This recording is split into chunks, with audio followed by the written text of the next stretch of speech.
you don't understand the sole survivor. In my recent-ish videos, I covered who was the strongest protagonist and who had the best army. In both videos and even on TikTok, there were a number of comments saying something along the lines of, Nate should win, he has pre-war experience. And it got me thinking, a lot of people's vision on the sole survivor is very surface level. I'm here to pick up an order. 2 large pepperoni and a calzone. Name is fuck you. Let's start with the name. It could, and for a lot of people does, symbolize the fact that they're the only ones to walk out of Vault 111 alive. But it's a little bit deeper than that. They're also the only survivor in the area from pre-war, from the old world, at least from Sanctuary Hills. You too. Oh my god! Drat! There goes the curtains or something. I don't know. Hold on! Every step this character takes is the old world stepping into the new. Now you could argue that the ghoul vault rap also came from the old world. Good morning! They are brandished with the ghoul, so they're kind of rooted in the new world. Nate came out, or Nora came out, the same as they went in. In both instances though, the name is still technically wrong. You see, we as the audience know that again, the ghoul rep is around, but also that Sean is alive. At least if you've already played the game. But even then it's fairly clear that throughout the game, Sean is still around. As they want to feed you that twist that Sean is now an old man. Bethesda. Bethesda's writing and its constant, and I mean constant, push of daddy issues. Anyway, right off rip our character's motivation is tied to their name, Sole Survivor. Until when, not if but when, they find their child. Think of it less of a title and more of a branding. Now we know that Nate was ex-military and it's heavily theorized that he was also a prepper, which would explain why Nora is able to have the experience she has in firearms and power armor training, but regardless of this, it isn't the driving force behind the character's abilities.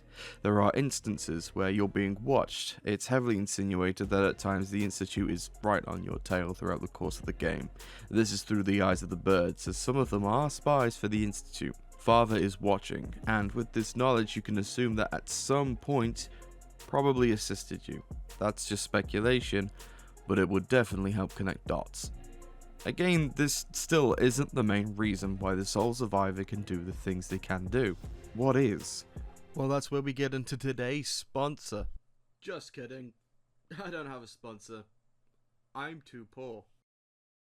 Well, each of the protagonists can have a cardinal sin, or 2, attached to them, really. The chosen one can have sloth, as the weight of failure of Arroyo is weighing them down, and they must overcome it. Or the Courier can have pride, as they track Benny down and through that become a host for House, or the NCR, or the Legion, and carry the pride of their flag. Why pride over wrath? Well, there's a lot of symbology in Vegas, especially with the flags, and that has a lot to do with the characters and factions and pride. This is especially prevalent with how much Ulysses talks about it in Lonesome Road. Despite the game initially being about revenge, Vegas morphs into something else past that midway point. From start to finish, however, Fallout 4 is all about wrath. The wrath of the fire that the bombs brought, the wrath of the Institute who brought ruin upon a fledgling commonwealth, and the wrath of a pre-war parent lost in a new world that they don't recognize. Yes, the training certainly helps, and definitely plays a huge part in their survival, at least, helping them in this new world, but the wrath of a parent is what gives them that strength, that tenacity, and most importantly, the will to carry on. Fuck you, Kellogg. Every protagonist has that will, their driving force. Remember, regardless of background or skill set, they have a reason. For the Lone Wanderer, it's their dad, Benny, for the Courier, the Water Chip, and then later the Master for the Vault Dweller, the Village for the Chosen One. These all have something in common. Have you figured it out? Survival. And I figured it out, and I figured it out pretty quickly. The Wanderer needs their father to survive, going out into a harsh world to get the answers they desperately want. The Courier survives a shot in the head, and then faces off against factions to help the survival of the Mojave. The Chosen One needs to ensure the survival of the village, the Vault Dweller, the survival of the Vault, and the sole survivor, the survival of their son. That's their driving force. That's one of the main reasons, if not the main reason, they can adapt and overcome the obstacles they do. Yes, the military training definitely plays a huge part in their character, and it's a huge advantage, especially when you consider that a lot of the Commonwealth is in disarray, is in disrepair, and has a lot of untrained people in it. I've said this before, and I'll say it again. There are hundreds of Nights in the NCR. In fact, they're probably body Night, to be honest. Ghoul NCR Ranger vets.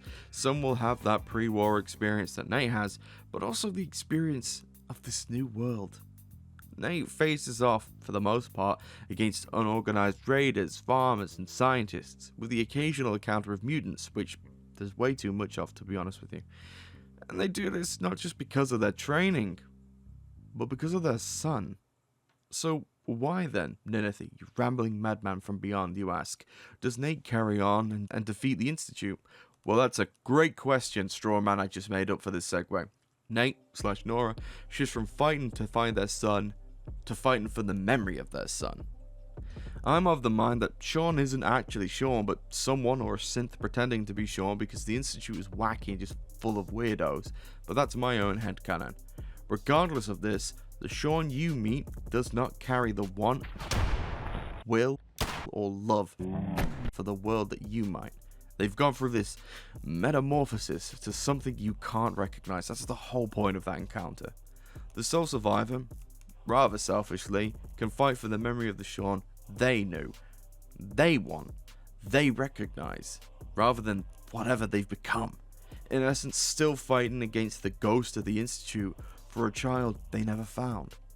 You've got to remember that the toughest battles the sole survivor encounters is against Kellogg and Coursers, both of which are heavily overstated. Oh, now I'm mad. If you're going to kill me, then do it. Kellogg, while being an excellent merc and cybernetically enhanced, got sloppy.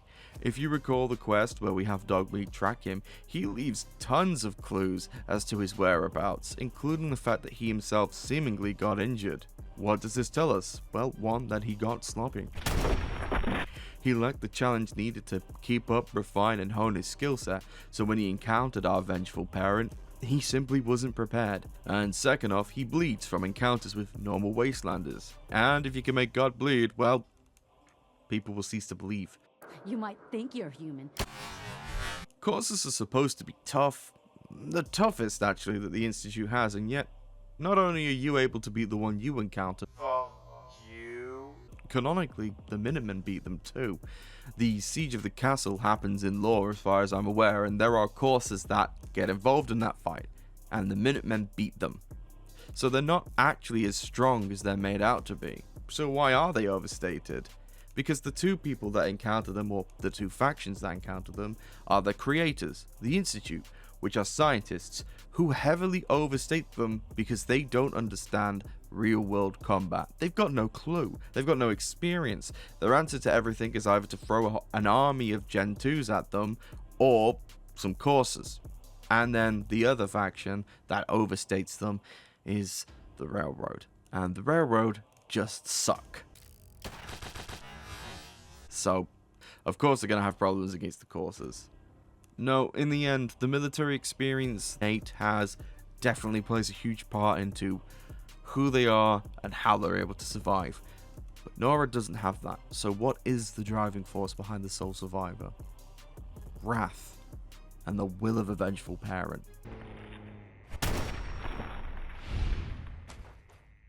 Let me know what you think down below in the comment section, and I'll see you next time. Ninethie out. Make a move and I'll end you. Thank God. Wastelander. Please, I know I screwed up pretty big. Apparently the castle's been trying to get you on the radio. Keep them from raiding our Situation over farm. there. I Gotta go didn't. see what's going on. I don't want to hurt